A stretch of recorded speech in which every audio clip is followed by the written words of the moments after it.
Hello, this is Adita Felt and coming to you from Evergreen Cemetery from a temple, what looks like a temple, which I chose as the background for this video because it reminds me of one of my past lives. And our past lives and how they affect us in this present life are very interesting and very important for us to know about. My experience has been that when it's time for us to find out about a past life, something will happen to trigger the knowledge or information about that past life in present time. Everyone who's watching this video, presumably, is in 21st century Earth, but there are parts of all of us that come from other times and even other places besides the planet Earth, but we won't get into that. That's a little bit too advanced for the purposes of this video. What I wanted to talk with you about today is how your past lives and your experiences can affect who you are in your present life, and why, when that's happening, a past life reading can be helpful for you. I'm just going to give you some examples. I have a grandson who's 7 years old now. When he was born, for the first 6 weeks, anytime anyone coughed, my grandson would start crying uncontrollably and would shake and seemed almost hysterical. Well, this didn't make any sense to us at all because there was no reason for him to behave in that way. One day, when I was coughing and he was freaking out, it occurred to me to ask my spirit guides what's happening that's causing him to react in this way, because it's been an ongoing pattern of behavior. And my guides told me that he was reacting in the way that he was reacting because he had watched his family being gassed in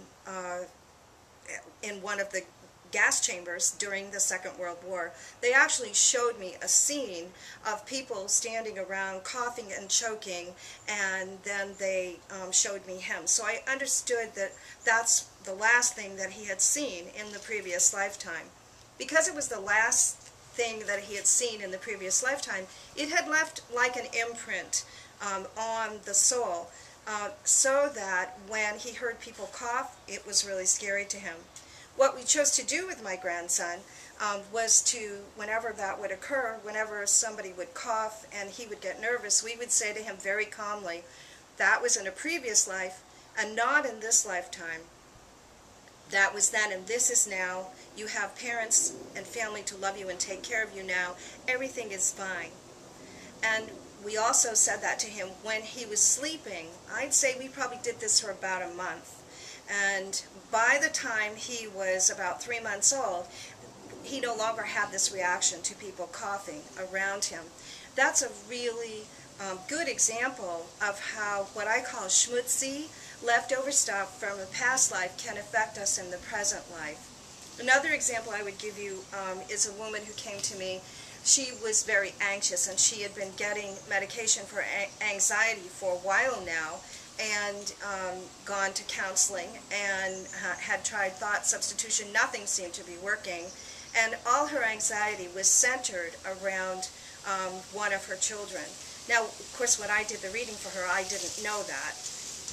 I just was reading for her, and the past life information came in as part of that reading. And what I saw was that in a previous lifetime, there had been a catastrophe, an environmental catastrophe, and a big, like a river of mud and muck came into the place where she was with her child, and her child was swept away from her, and she never got to see that child again. She died and the child died, and she died thinking that she had been unable to save her child, and her child had been swept away from her. So when she was born again in this lifetime with the same child, what occurred is right around the same age chronologically as had occurred in the previous life when the muck river came in, she began to become very anxious about her child's well-being and didn't want to let the child out of her sight, and it was really what I call schmutzy, a leftover from this previous lifetime. These kinds of situations are, actually they're more common than you would think.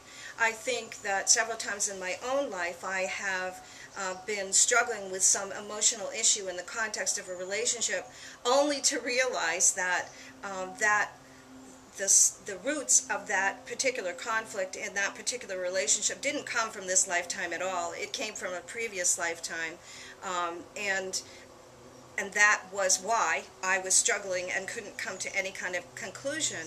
I have observed that if you do a past life reading to find out what it is that is getting in your way, you can take the energy from that previous lifetime, bring it into the present lifetime with you, and that gives you more energy to work on whatever you're here to do in this particular lifetime.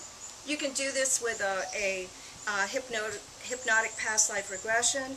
I've seen, of course, a shamanic soul retrieval will do that. Another option is to do breath work, like transformational breath work.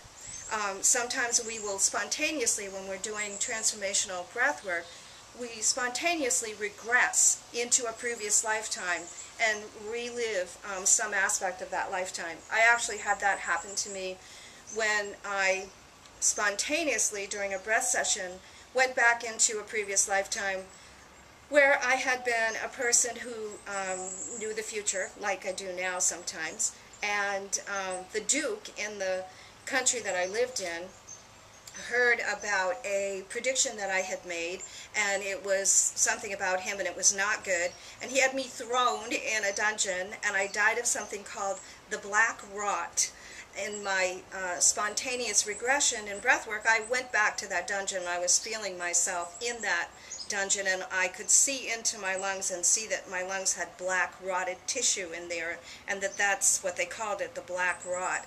I was coughing uncontrollably, and it was interesting to me that entire breath session I was coughing uncontrollably. And when the breath session was over, I felt different. I felt recharged. I felt like, oh my gosh, that explains a lot to me. I also had a difference in my level of allergy response as a result of having that past life regression happen to me spontaneously.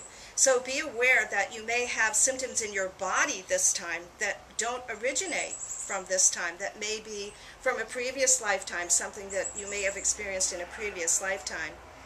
So I'm going to suggest to you that you consider, if you have a condition or an emotional blockage of some sort that you've been having trouble getting past, or if there's someone in your life that you're just not able to get along with and you're really frustrated by that, and you want more information about how to deal with that or how to move on from that, I want to suggest you get a past life reading with me or with someone else who does past life readings, so that you can have a little bit more light brought in onto the subject and understand how things came to be the way they are.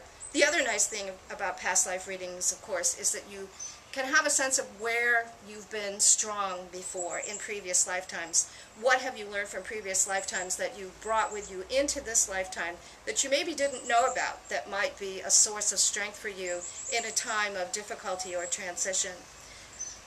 I want to say thank you for being with me today and talking with me about past life readings. Be well.